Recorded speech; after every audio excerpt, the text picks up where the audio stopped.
Time now for French Connections, our weekly look at the intricacies of life here in France with Flo Villeneuve. Very good to have you, Flo. Now, France is famous for its regional diversity, and this week we're going to focus on the south, though the south itself is very diverse. That's right, because whether it's the Sud-Ouest around Bordeaux and the Atlantic, Occitanie around Toulouse, the Mediterranean Provence region, so Marseille, Cannes, and Nice, the south is very complex, and so it's hard to generalize about French southern culture, though there are some stereotypes. For instance, people in the south have the reputation of being warmer than people in the north, particularly Parisians, and they also have the reputation of being more laid back, but they also have the reputation of being more hot-headed. So there are all these stereotypes. Like many other regions in France, people in the south are very proud of their regional traditions, gastronomy, and lifestyle, as well as their accent, because there is a southern accent in France, even though there are particularities depending about where in the south we're talking about. But essentially, and I'm not going to try to pronounce it because I'm terrible at southern accents, but they pronounce more letters than, say, compared to the Parisian accent. Well, it's a lovely accent. I love the southern accent.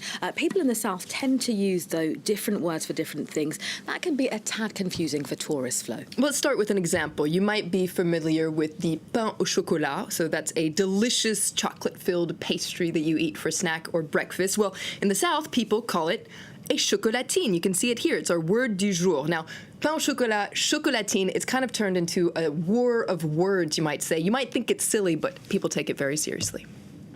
So, what's this? It's a pain au chocolat. I disagree. I call it a chocolatine. Chocolatine, pain au chocolat, that's a big debate.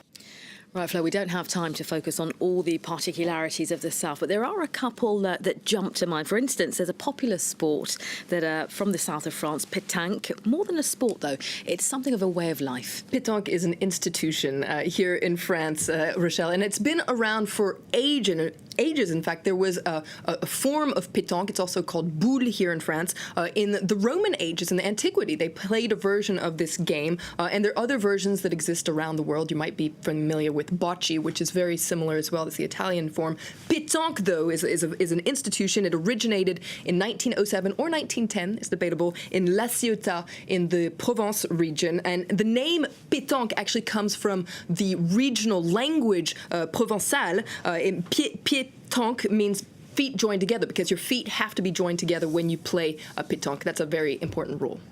I had the pleasure of playing it in Cannes many years ago. It is very relaxing. It's also easy. It's pretty fun. It won't wear you out. Here's a little lingo to get you started. That's right, because there are some words that you use when you play pétanque. For instance, a boulodrome, that is actually the place where you play pétanque, often on sand or gravel. So you can play one against one or in teams of 2 or 3. Cochonnet, little pig, or bouchon as it's often called, is a small wooden ball or jack that you throw your boule. So these are metal boules. And there are 2 techniques for throwing the balls, the boule. You can either pointer, so that is essentially to throw your boule so it stops really close to the little cochonnet, or you can tirer, and that is when you throw your ball to knock away all the other boules. It's really satisfying to do. Now, you receive a point for each boule that's closest to the cochonnet, and whoever gets to 13 points wins. Now, this has been traditionally seen as a masculine sport, but more and more women are playing, and it's a game that people start playing at a very young age here in France.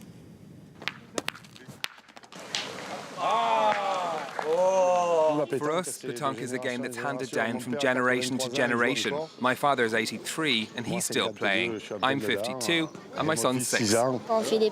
We play at home. For now, he beats me, but I'll beat him soon enough. It's a family sport. We play before the evening aperitif. Everyone plays. All 3 generations. While pétanque might be a popular game that people play in the summer, some people take it very seriously. In fact, there's a campaign pushing for pétanque to be recognized as an official Olympic sport in 2024 when Paris hosts the Olympic Games. We'll keep an eye on the outcome of that campaign there. Now, Flo, while pétanque is popular across the country, there are other southern traditions that are more controversial.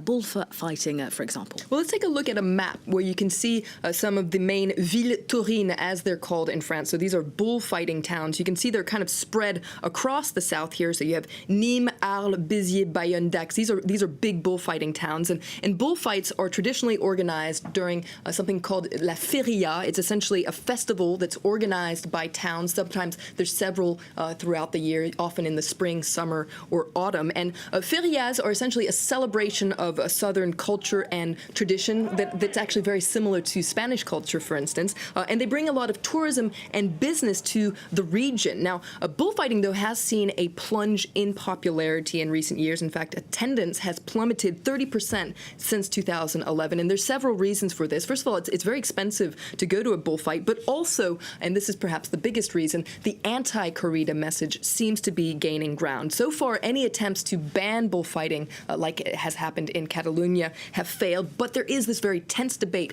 between aficionados, so people who support bullfighting, and pro-animal campaigners.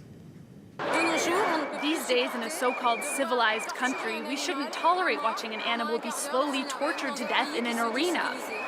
This isn't art or culture, it's a massacre.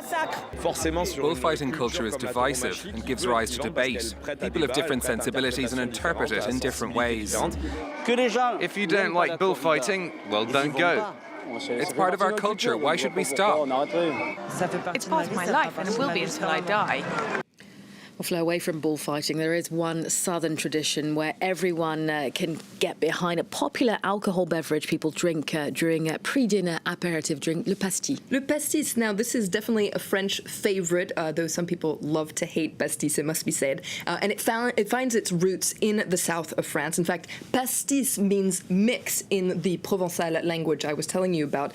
Now, it mostly tastes like aniseed, but over 50 plants and spices are used to make pastis. And there's several ways of ordering pastis. In fact, there's several names for it. It can be a petit jaune, pastaga, anisette, or the two main rival brands. You have Ricard and 51. You can also add syrups to the mix to make a moresque, is with almond syrup, for instance. And if you put mint in it, it becomes a perroquet.